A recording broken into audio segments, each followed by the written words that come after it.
Selamat pagi Bapak Ibu yang terkasih di dalam Tuhan.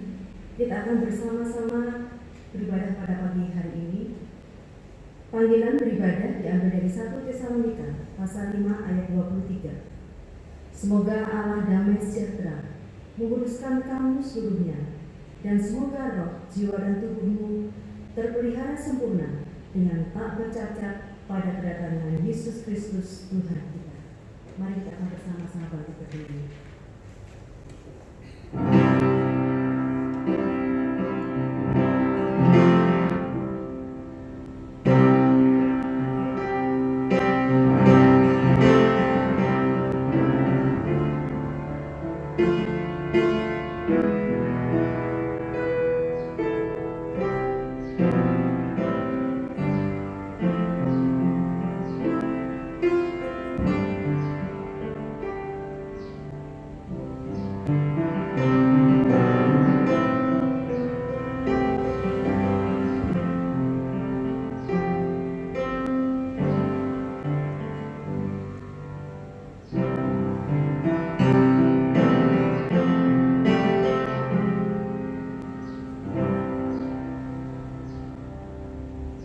Ibadah ini berlangsung karena kemurahan Tuhan Allah yang menciptakan dunia ini serta memelihara dan menyelamatkan. Dialah Allah yang menolong kita dalam ibadah hari ini. Terpujilah Tuhan Yesus yang bersemayam di tempat yang maha tinggi. Kasih karunia dan damai sejahtera dari Allah Bapa kita dan dari Tuhan Yesus Kristus dalam persekutuan Roh Kudus kiranya memberkati saudara sekalian. Kita akan pujikan dari KPPK nomor 10, Nobatkanlah Raja. Kita akan pujikan dari bait pertama, kedua, dan kelima.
Nas pembimbing dari 2 Korintus pasal 12 ayat 9. Tetapi jawab Tuhan kepadaku, cukuplah kasih karuniaku bagimu, sebab justru dalam kelemahanlah kuasaku menjadi sempurna.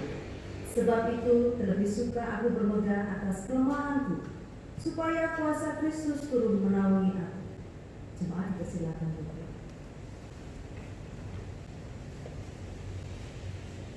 Mari Bapak Ibu terkasih, sebelum kita mengaku dosa kita kepada Tuhan, mari kita bersama-sama memujikan satu pujian yang mengantar kita kepada mampirlah dengan doa.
Dosaku kuberitahukan kepadamu dan kesalahanku tidaklah kusembunyikan.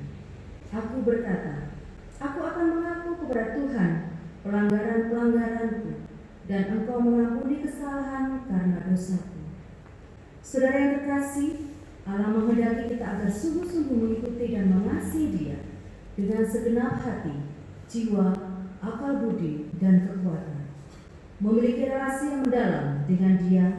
Akan tetapi secara jujur, kita mengakui bahwa seringkali aktivitas dan tantangan dunia ini membuat kita lupa akan Dia dan firman-Nya. Bahkan terkadang ibadah menjadi sekedar ritual. Hal ini amat mendukakan Allah kita.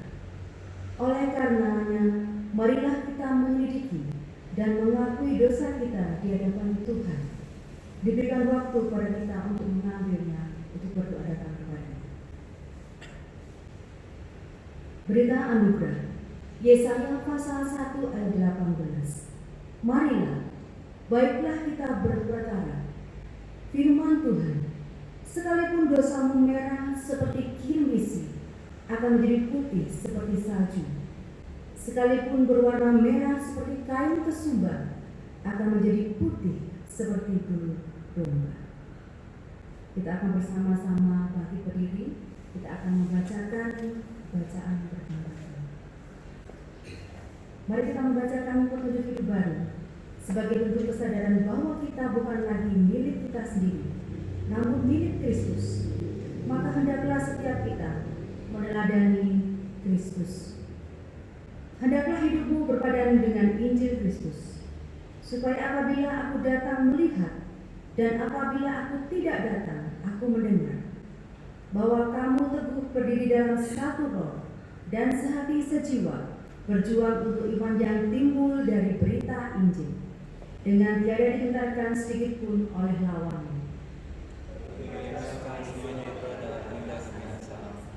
Tapi bagi kamu tanda keselamatan, dan itu datangnya dari Allah. Hendaklah kamu kuat di dalam Tuhan, di dalam kekuatan kuasa-Nya. Gunakan seluruh perlengkapan senjata, supaya kamu dapat bertahan melawan tipu muslihat iblis.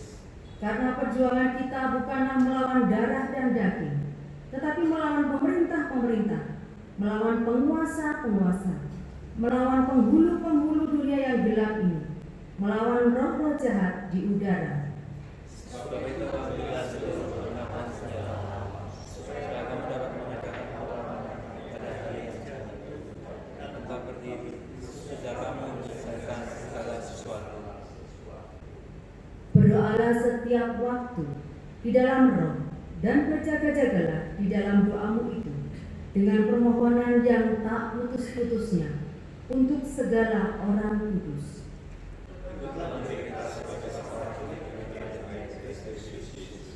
Kita bersama-sama. Karena itu, saudara-saudaraku, berdirilah teguh, jangan goyah, dan biarlah selalu dalam pekerjaan Tuhan. Sebab kamu tahu bahwa dalam persekutuan dengan Tuhan, jeripayahmu tidak sia-sia. Silakan duduk. Kita akan bersama-sama pujikan dari KPPK 27, Kasih Allah.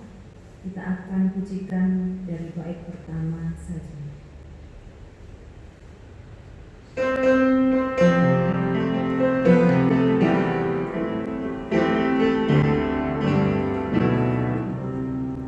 Kasih Allah amat besar, yang tak dapat dilukiskan, lebih tinggi dari bintang, lebih dalam dari lautan. Masih ada laut dosa yang menembus anaknya. Dari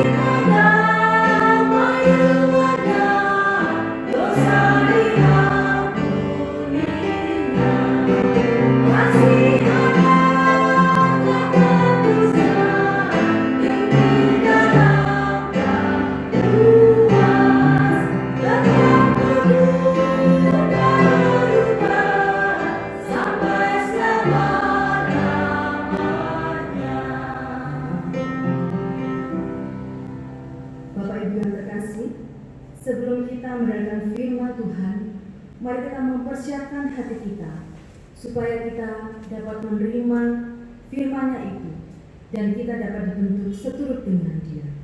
Kita pujikan satu pujian, bagaikan bejana.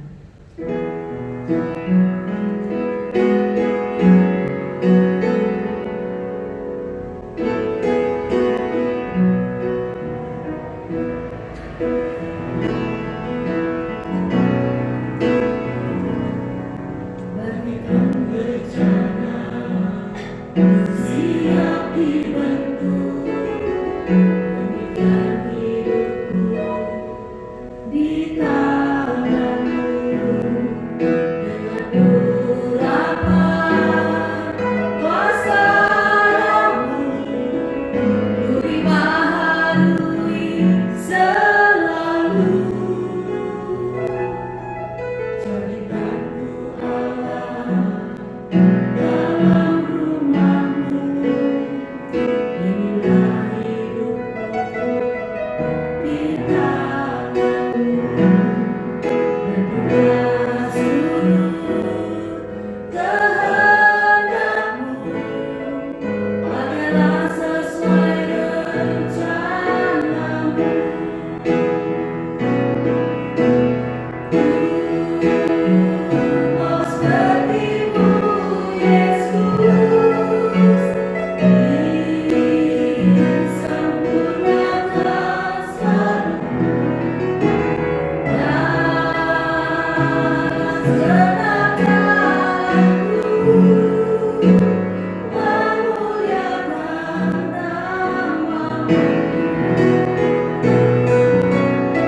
pagi jemaat yang dikasihi Tuhan.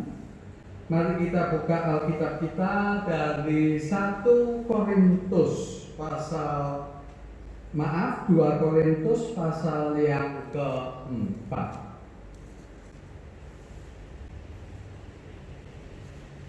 2 Korintus pasal yang keempat ayat ke-15. Saya undang jemaat membaca bersama-sama. Sudah? Kalau sudah, 1, 2, 3.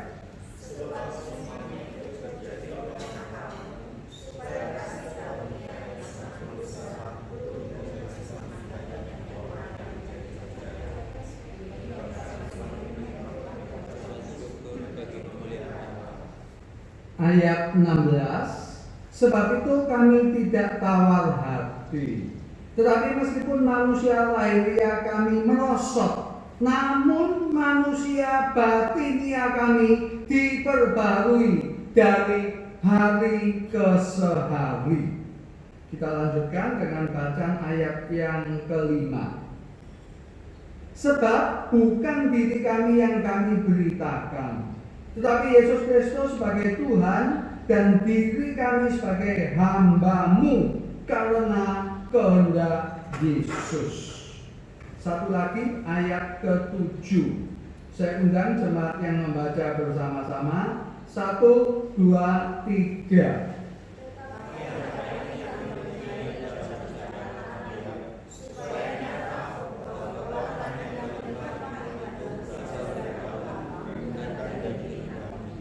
Mari kita berdoa. Ibu Bapak, sebelum saya berdoa, saya undang saudara bersyukur di dalam doa 1-2 menit. Ingatlah selama 1 minggu ini Tuhan berbuat apa. Pilih satu hal yang membuat saudara berterima kasih.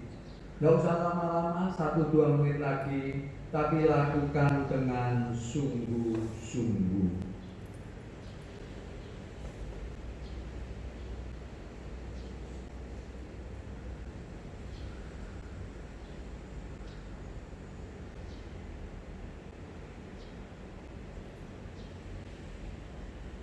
Bapa yang ada di surga, kami berdoa untuk setiap umat-Mu yang ada di dunia.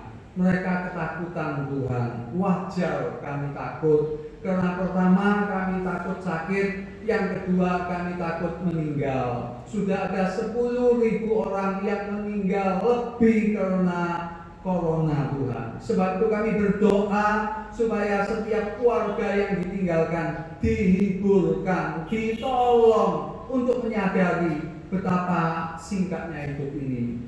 Juga kami Tuhan, kami berjaga-jaga. Tapi kalau jujur, jaga-jaga kami tidak berarti kalau Tuhan tidak melindungi kami. Kami pegang janji-Mu, jikalau bukan Tuhan yang membangun rumah, sia-sialah usaha orang membangunnya. Jika bukan Tuhan yang mengawal kota, sia-sia usaha orang yang mengawalnya.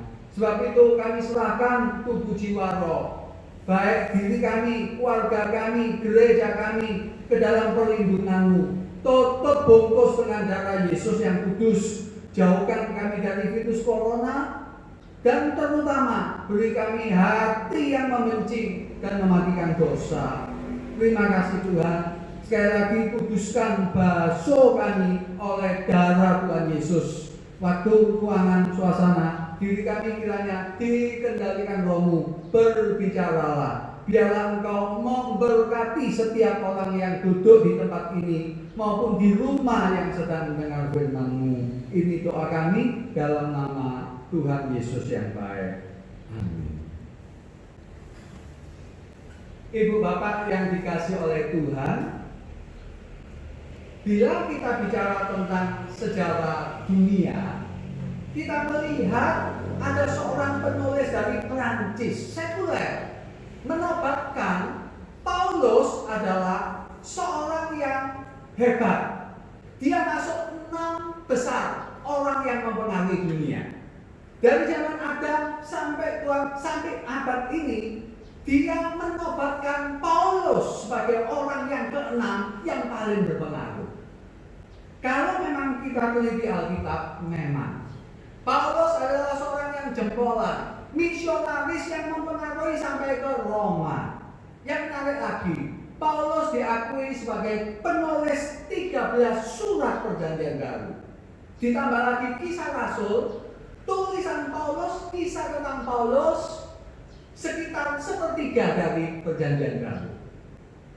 Charles Swindoll dalam bukunya berkata, selain Yesus, tokoh yang paling berpengaruh adalah Paulus yang mempengaruhi dunia. Sebab itu ketika saya diberi tema ini, saya beri renungan harta dalam bejana, dan khususnya adalah Paulus ini orang yang tidak tawar hati. Kalau ayat 1 dan ayat 6 kita teliti, kata kuncinya yaitu apa? Tidak putus asa. Ibu bapak, kalau kita meneliti Alkitab tidak boleh sembrono. Bicara satu ayat, tapi basicnya 13 kitab Paulus, basicnya kisah Rasul, bahkan basicnya seluruh Alkitab. Sebab itu melalui ini saya akan memberi uraian kehidupan Paulus dalam terang 2 Korintus ini. Yang pertama, kenapa Paulus tidak tawar hati? Yang pertama, karena Paulus hidup dengan bantuan penuh Roh Kudus. Dikatakan di ayat yang ke-16, manusia batinia dia kuat. Secara fisik dia lemah, makin tua. Seorang berkata kalau usia 40-an, fisik sudah tidak baik lagi. Mata tidak sebaik yang lampau. Penyakit degeneratif akan datang. Tapi seharusnya orang Kristen seperti Paulus, ketika berusia, rohnya, batinnya makin baik. Kenapa? Efesus berkata, kiranya batinnya dikuatkan oleh Roh Kudus. Ibu bapak, Yohanes berkata bahwa roh yang ada di dalam kita lebih besar dari roh seluruh dunia. Roh yang ada di dalam kita, kata Paulus juga, memberikan roh kekuatan, kasih, dan ketertiban, bukan roh ketakutan. Ibu bapak, kalau kita teliti di dalam batin setiap orang Kristen ada 2 pribadi. Satu, batin saudara. Yang kedua adalah Roh Kudus. Seorang pendeta berkata, ketika jadwal saya memungkinkan, maka saya menyendiri dengan Tuhan untuk berpikir, berdoa, memohon bimbingan Roh Kudus. Inilah yang menguatkan Paulus. Inilah yang membuat dia kuat. Pendeta yang sama berkata, apakah ada ketenangan yang cukup, yang ingin, yang bisa memberi kita bisikan Roh Kudus? Ibu bapak, saya usul, kalau ada masalah apapun, sakit, penyakit, ekonomi, keluarga, pertama-tama jangan datang ke jenderal, pertama-tama jangan datang ke dokter, tapi kuncilah pintu, menyendirilah dengan Tuhan. Ingatlah Lukas 1:37, bagi Tuhan tidak ada yang mustahil. Tapi tentu saja Tuhan tidak bekerja dalam kekosongan. Setelah itu baru saudara cari dokter, setelah itu baru saudara cari jenderal, setelah itu saudara boleh cari konglomerat. Tapi intinya berdoalah terlebih dahulu. Karena apa? Yesus, Roh Kudus adalah penasehat ajaib. Jangan pernah meremehkan batin saudara yang ditinggali Roh Kudus. Apa-apa minta nasihat dulu dia. Setelah itu barulah minta nasihat manusia. Ibu bapak, saya usulkan ada 2 bantuan Roh Kudus yang membuat saudara kuat. Yang pertama, setiap hari mintalah supaya saudara bisa merasakan kehadiran Roh. Tahu dan rasa itu berbeda. Saya pernah khotbah di Manado, saya pernah pergi ke Bunaken, saya pernah lihat laut di tempat itu. Tahu di TV dengan mengalami dengan botol gelasnya kapal berbeda.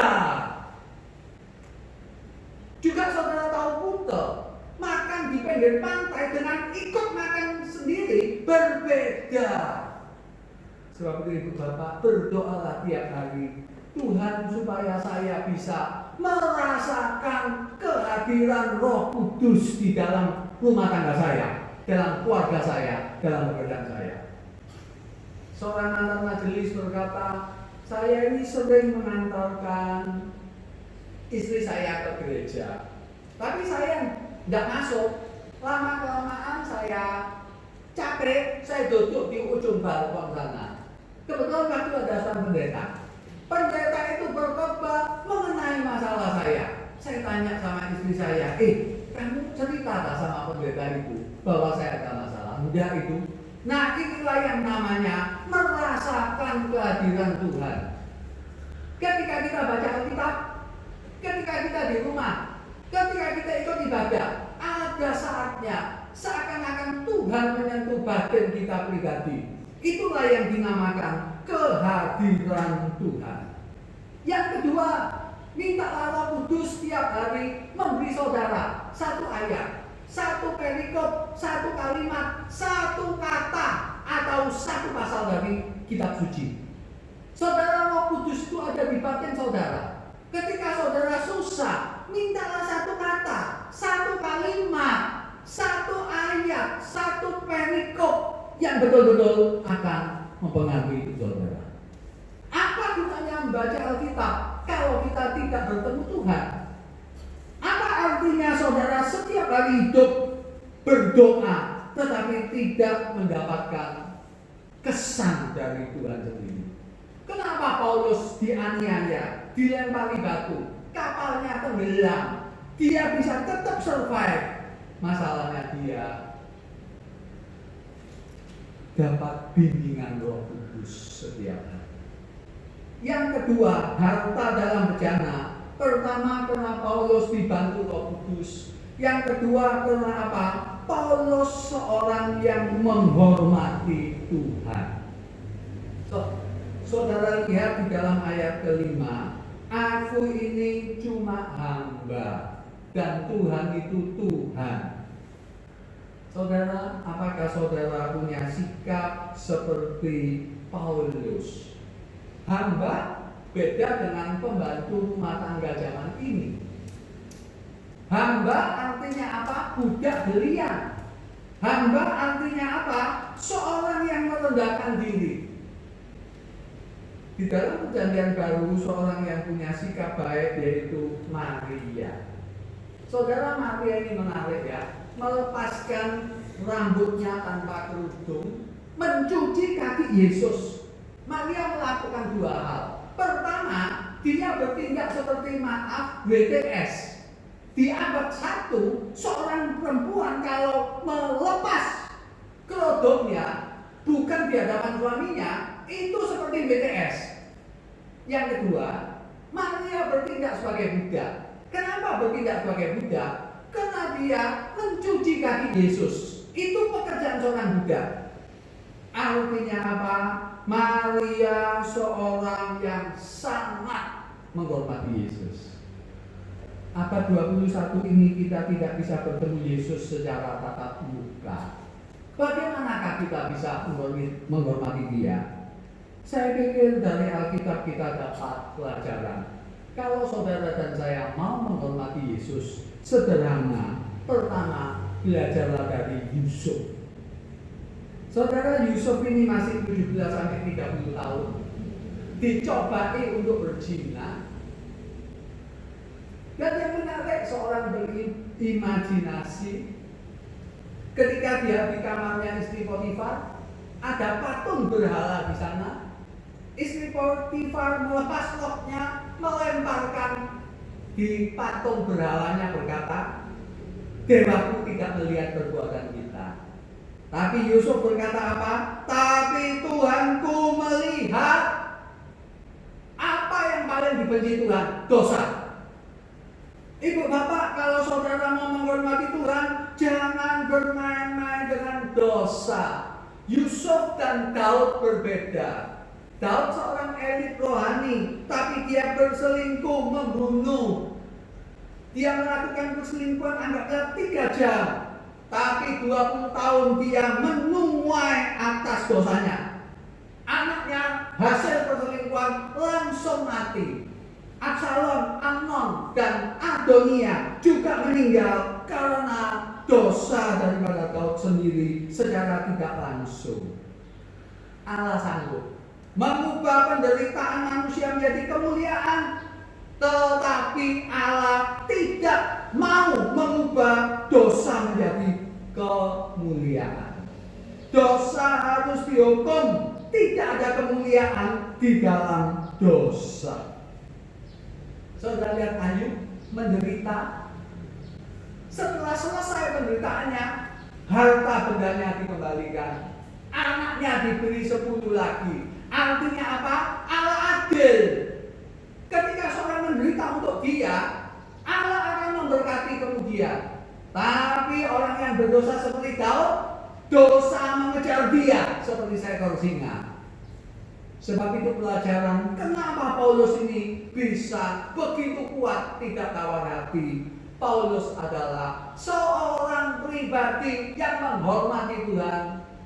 Di hadapan Tuhan dia sungguh-sungguh berkata dan mempraktekkan dia adalah cuma hamba.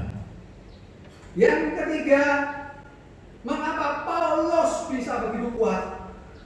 Karena dikatakan kekuatan yang melimpah-limpah, harta dalam bejana. Karena apa? Paulus seorang yang suka berdoa. Yesus berkata, kamu tidak dapat apa-apa karena tidak berdoa. Saudara ingat perjanjian lama, ketika Yosua berperang dengan Amalek, Musa berdoa mengangkat tangan. Ketika mengangkat tangan, Musa menang. Karena dia lelah, ditopang satu sama Hur, ditopang satu oleh Harun, maka peperangan dimenangkan. Sejak zaman perjanjian lama sampai perjanjian baru, kekuatan seseorang terletak di dalam doa. Saudara, Paulus berkata seperti bacaan oleh Ibu Leli tadi, berdoalah setiap waktu dalam roh. Tesalonika berkata, tetaplah berdoa. Kekuatan Paulus di dalam doa. Orang Kristen yang tidak berdoa itu seperti ateis, tidak percaya adanya Tuhan. Cuma doa kita ini kadang-kadang seperti orang Farisi di Lukas. Tuhan, aku nggak seperti tetanggaku, aku puasa, aku memberi perpuluhan. Inilah doa seperti deklamasi, doa yang pamer, doa yang sebetulnya berkata, Tuhan saya tidak butuh kamu, saya cukup baik. Tapi ada doa juga seperti orang yang cari parkiran di Galaxy Mall.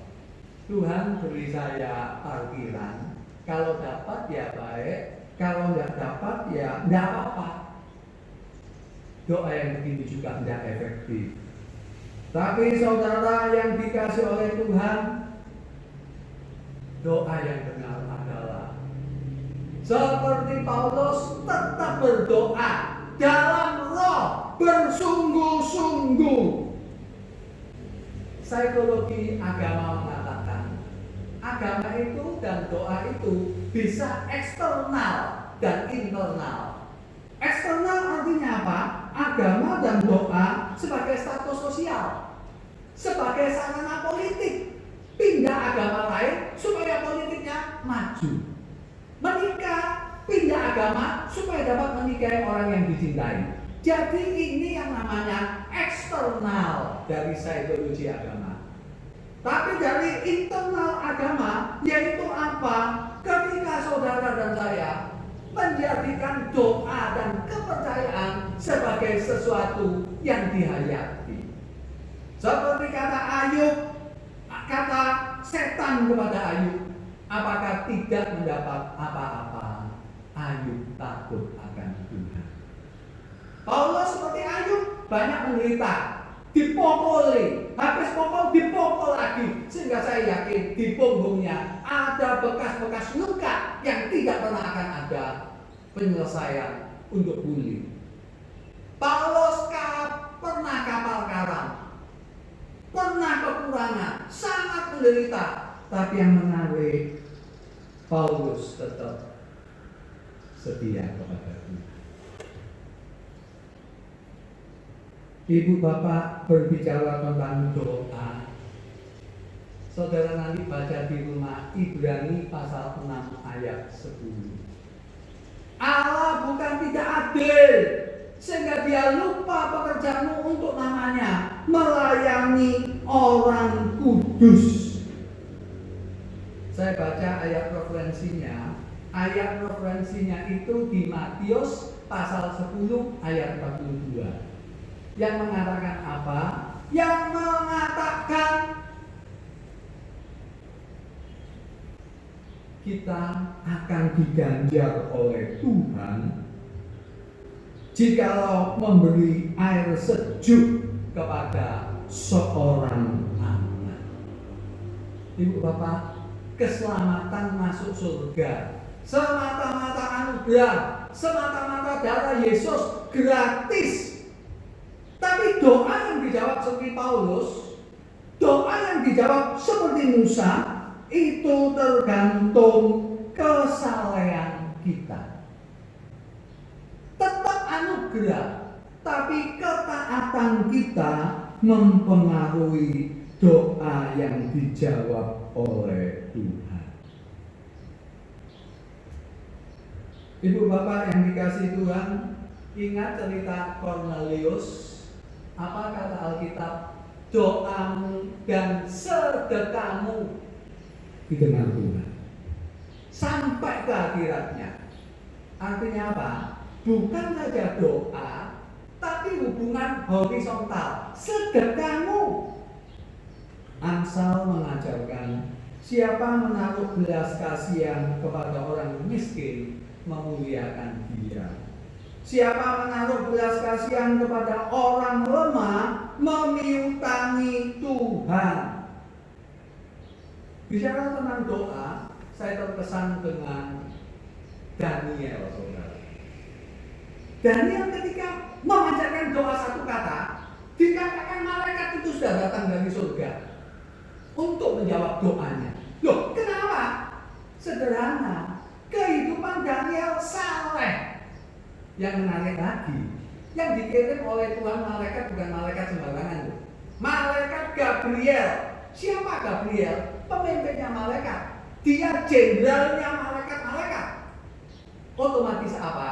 Tuhan menghargai Daniel. Yang menarik lagi adalah Abraham.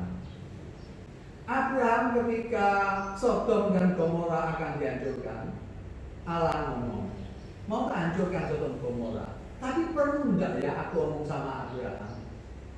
Itu seperti kepala polisi suatu negara, ibu kotanya mau didemo, minta nasihat seseorang awam. Aneh toh? Tapi menunjukkan Allah menghargai Abraham. Dan yang menarik, Abraham bisa nego. Bagaimana kalau di Sodom ada 50? Ada 45, ada 40, ada 30, ada 20, ada 10. Dalam bahasa Ibrani lebih menarik lagi. Dikatakan bahwa Allah nunggu Abraham. Penulis Ibrani sungkan, bukan begitu, akhirnya dibalik. Abraham yang nunggu Allah. Tapi sebetulnya Allah sengaja mendengarkan Abraham. Loh, kenapa Musa begitu hebat doanya? Kenapa Abraham begitu hebat doanya? Kenapa juga si Daniel begitu hebat doanya? Bagaimana dengan Paulus? Saudara lihat di Kisah 27 dan 28. Kapalnya dihembuskan oleh badai begitu hebat. Mereka tidak ada harapan hidup. Tapi yang menarik, malaikat berkata apa? Paulus, tidak ada yang mati. 276 penumpang tak selamatkan semua. Karena apa? Karena engkau. Artinya apa? Paulus seorang yang suka berdoa, seorang yang hidupnya saleh, seorang yang dihormati Tuhan, maka doanya memiliki pengaruh. Saudara nanti lihat di rumah Yesaya pasal 1 ayat 14 sampai 15, Yesaya 58 ayat 9, 3 dan 4 tentang orang Israel berdoa. Apa kata Tuhan? Jangan doa. Saya malas dengar doamu. Saya muak dengar doamu. 58 dari Yesaya, Tuhan berkata apa? Tuhan berkata, kamu puasa. Puasamu tidak jawab. Soalnya apa? Tanganmu penuh darah. Tanganmu kotor. Saudara jangan merasa setiap doa dijawab Tuhan. Saya kenal beberapa pendeta yang punya tendensi cari uangnya besar dan dipakai oleh Allah sampai keliling ke negara tertentu. Tapi saya yakin doanya tidak efektif. Hanya tunggu tanggalnya saja Tuhan mendisiplin dia. Dan mungkin Tuhan juga sudah mendisiplin.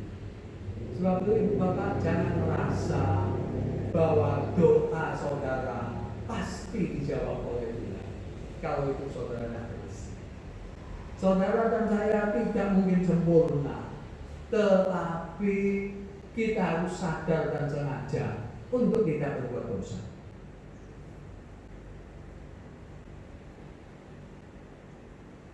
Sebagai yang terakhir, saya minta tolong ditayangkan gambar yang baru saya dapat dari teman saya. Saudara perhatikan gambar ini. Kira-kira apa yang menarik dari gambar ini? Saudara, kira-kira apa yang menarik? Mahkota. Lalu di mahkotanya kenapa?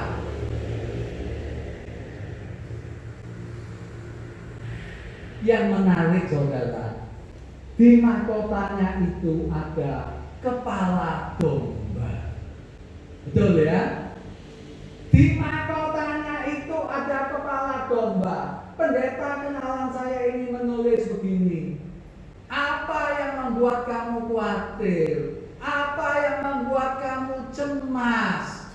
Kalau kamu dilindungi oleh singa dari Yehuda, di mahkotanya itu ada seekor anak domba. Saudara, belajar dari Paulus, dipukuli, dilempari batu, dikira mati, kapalnya tenggelam, dipakut ular berbisa. Tapi Paulus tetap tidak tawar hati. Rahasianya minimal ada 3. Yang pertama, Paulus punya Roh Kudus di hati. Yang kedua, Paulus tidak main-main dengan dosa. Yang ketiga, Paulus punya sarana doa. Oh Pak Lim, saya tidak sehebat Paulus. Saya tidak sehebat Musa. Saya tidak sehebat Abraham. Ada berita baik. Saudara dan saya lebih beruntung dari Abraham dan Daniel. Soalnya apa? Kita hidup di perjanjian baru. Orang yang paling lemah punya Roh Kudus di batin kita. Dan bukan itu saja, Roma 8 ayat 26-27 berkata, kita tidak bisa doa dengan benar, tapi Roh Kudus membantu kita berdoa dengan benar. Saudara, saya baru-baru ini renungan. John Piper berkata, rambut kepalamu terhitung semuanya. Tafsiran John Piper menarik. Berarti Allah itu dekat. Karena dekat, dia peduli. Karena dia peduli, tidak ada perkara yang akan saudara alami kalau tidak melewati tangan dia. Seperti singa itu. Kalau saudara mau ambil anak domba itu, saudara harus melawan singa itu dulu. Apakah bisa? Yang kedua, masih dari renungan John Piper. Apa yang dia katakan? Yang dia katakan, jangan takut kepada yang bisa membunuh jiwamu. Toh kamu dengan cara apa saja dibunuh terbunuh, kamu akan kembali ke surga. Semua itu akan membawa kamu ke surga. Apa yang dikhawatirkan lagi? Saya tidak mengatakan sembrono loh saudara. Tapi saudara harus punya iman. Hidup ini pendek, hidup ini seperti uap. Hidup ini tidak terprediksi.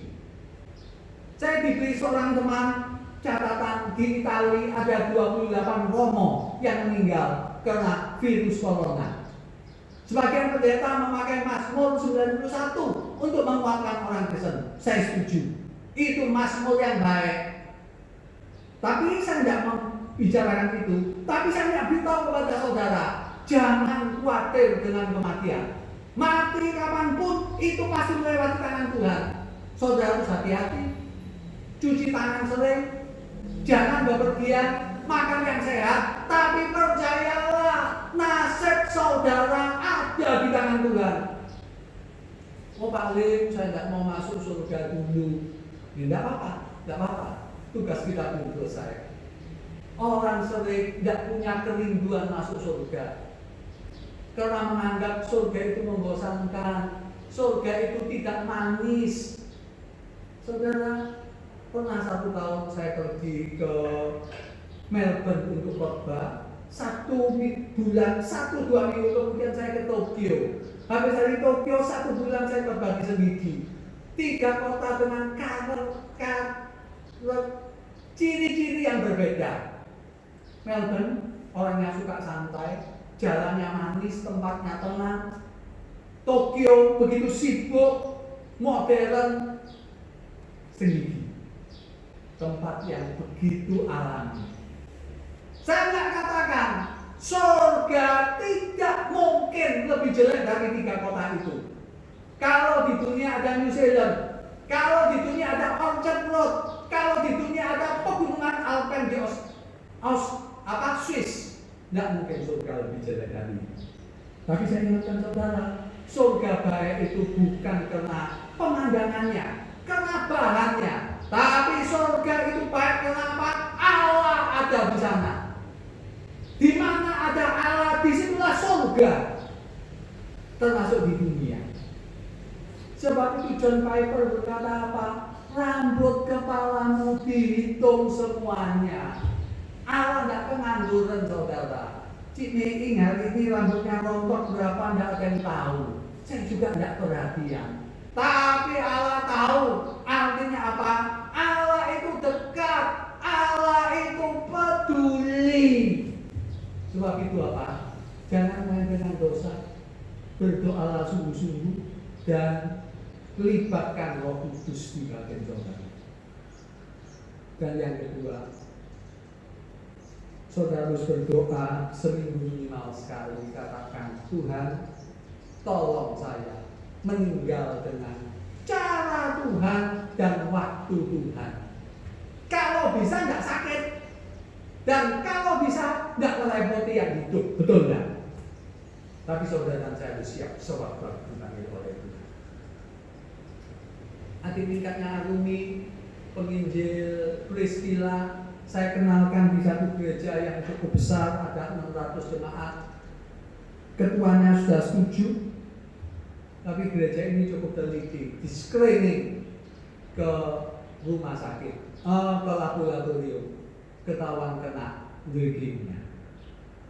26 tahun, mahasiswi yang menarik, sehat, pandai khotbah, dipanggil Tuhan dalam usia 25 tahun.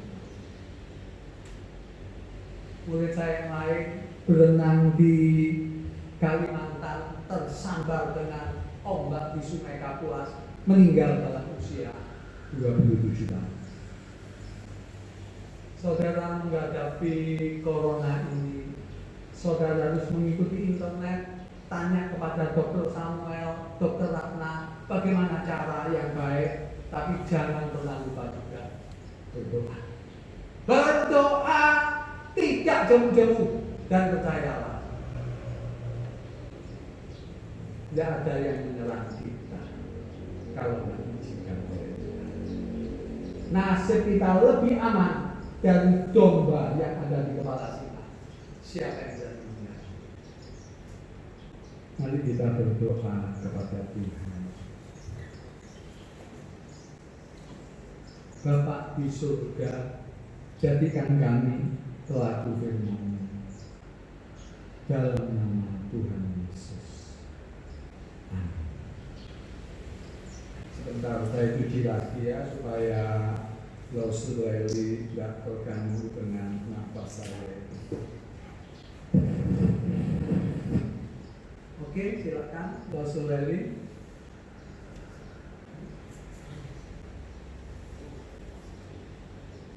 Mari kita semua berdiri melakukan kepercayaan kita dengan sungguh-sungguh pengakuan iman rasuli.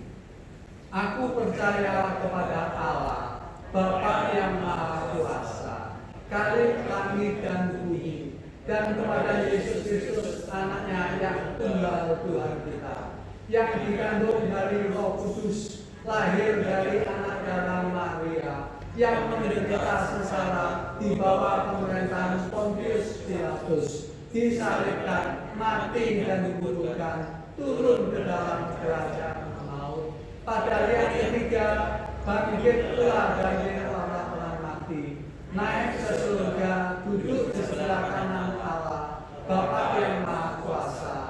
Dari sana Dia akan datang untuk menghakimi orang yang hidup dan yang mati.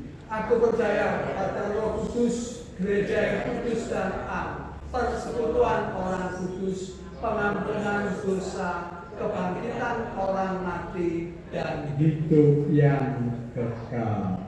Amin. Silakan duduk.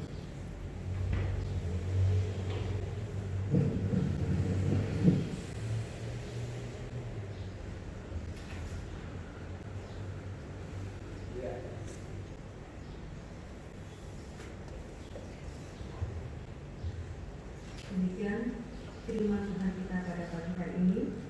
Selanjutnya kita akan membawakan persembahan. Kepada bertugas kami persilahkan. Kita pujikan Ubawa Korban.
Mari kita bersama-sama berdiri.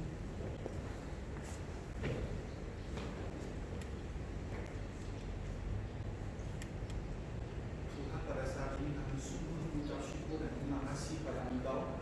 Tuhan, sebagai rasa ucapan syukur kami Tuhan, kami memberikan persembahan yang asalnya dari Tuhan.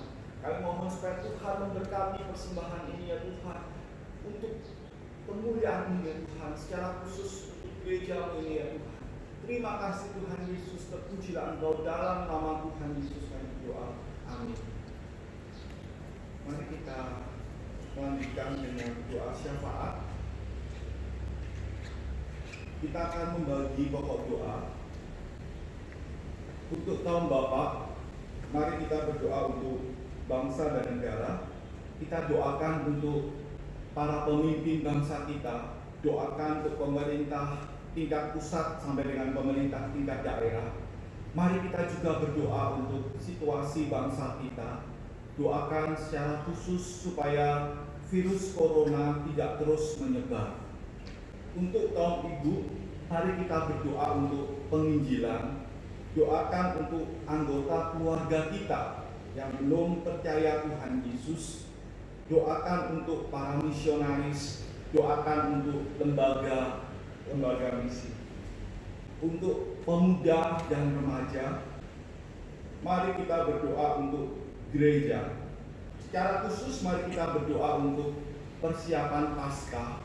Doakan untuk panitia, doakan untuk komunikasi dan kerjasama. Mari kita sama-sama buka suara.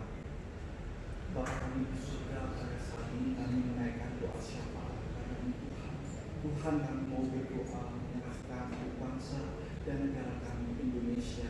Tuhan, pada saat ini kami mau berdoa secara khusus untuk para pemerintah kami, para pemimpin bangsa kami. Kami berdoa mulai dari pemerintah tingkat pusat sampai dengan pemerintah tingkat daerah.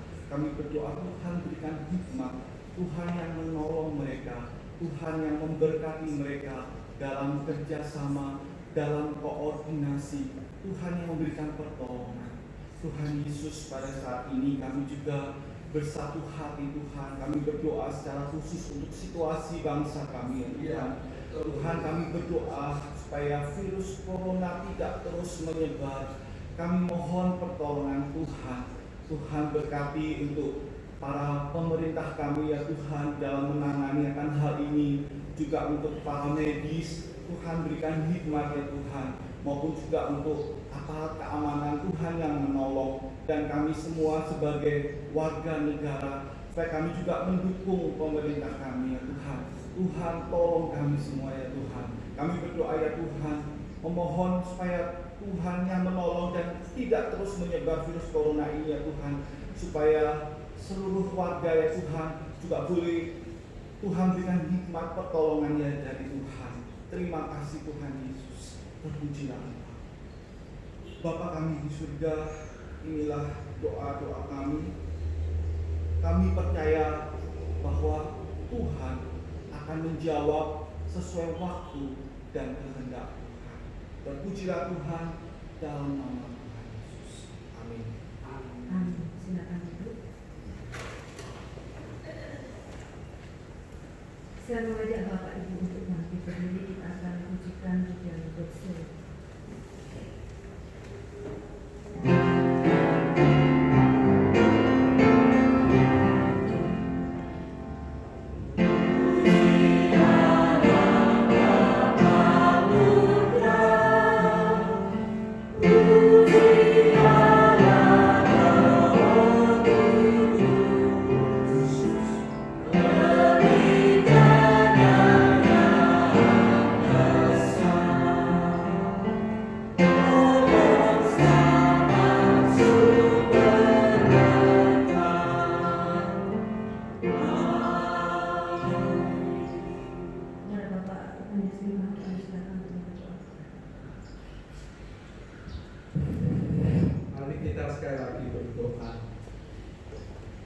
Bapa yang ada di surga, di dalam kehidupan kami yang singkat, Engkau memberi kami kesempatan untuk beribadah. Hati kami meluap dengan syukur. Saat ini izinkan hamba-Mu sebelum memberkati jemaat-Mu mendoakan penginjil Arumi, Ike dengan grupnya, dan Arumi dengan teman-temannya. Engkau berkati pelayanan tidak orang muda. Iblis akan di barisan depan menghancurkan, memporak-porandakan mereka. Beri mereka yang bersatu, beri mereka yang takut akan Tuhan dan kesehatan. Kami senang didatangi juga dengan Pendeta Hengki sebagai Ketua Sinode. Engkau berkati dengan keluarganya, dengan Pak Saul, dengan timnya, agar dapat mengelola GKKA sebaik mungkin. Pada akhirnya, ya Tuhan, setiap jemaat yang akan pulang ibadah ini maupun yang di rumah, kiranya kasih sayang Allah Bapa yang mendalam, pengampunan dan anugerah Yesus Kristus yang berkelimpahan, penghiburan dan kekuatan Roh Kudus menyertai jemaatmu di sini maupun di rumah untuk hidup taat menyenangkan Tuhan mulai sekarang sampai selama-lamanya. Haleluya. Amin.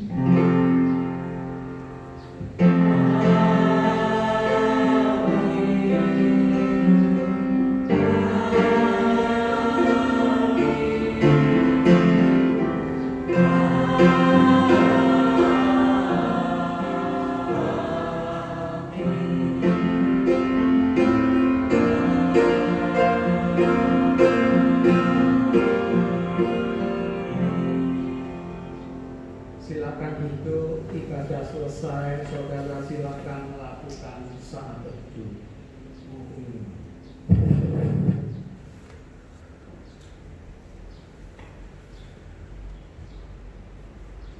Bapak Ibu yang terkasih, untuk warta jemaat dalam minggu ini bisa Bapak Ibu lihat di warta. Adapun untuk pelayanan minggu depan, kepada yang bertugas kami persilakan untuk mempersiapkan diri, dan apabila ada yang berhalangan untuk segera menghubungi sekretariat gereja ataupun diaken Kristin.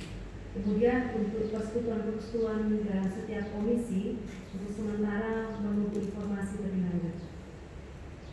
Segenap majelis dan jemaat PKKI Sidoarjo mengucapkan terima kasih untuk pelayanan firman Tuhan pada hari ini. Untuk acara pembinaan penata layan tanggal 25 Maret 2020, untuk sementara waktu ditunda pelaksanaannya. Jadwal baru akan diinfokan menyusul. Berita duka, telah berpulang ke rumah Bapa di surga Ibu Mondailina Agustina Diu, ibu dari Bapak Pendeta Dewa Ferdi pada hari Rabu 18 Maret 2020 dalam usia 63 tahun, dan dimakamkan pada hari Jumat pada tanggal 20 Maret 2020 di Delta Praloyo Sidoarjo. Majelis dan jemaat menyampaikan turut berduka cita kiranya keluarga senantiasa dalam penyertaan dan penghiburan Tuhan. Kami informasikan juga untuk bagi orang tua yang ada supaya dapat mendampingi untuk setiap anak-anak pada hari Minggu nanti pukul 8.30 akan ada ibadah secara online, bisa dilihat melalui YouTube yang nanti akan di-share pada masing-masing grup yang ada. Dan sebelumnya kami beritahukan kepada orang tua untuk mendampingi anak-anak di dalam memahami cerita agar lebih jelas, supaya lebih dahulu dibacakan ataupun membacakan dari Kisah Para Rasul pasal 5 ayat 1 hingga 11 atau yang ada di panduan. Demikian ibadah kita pada hari Minggu.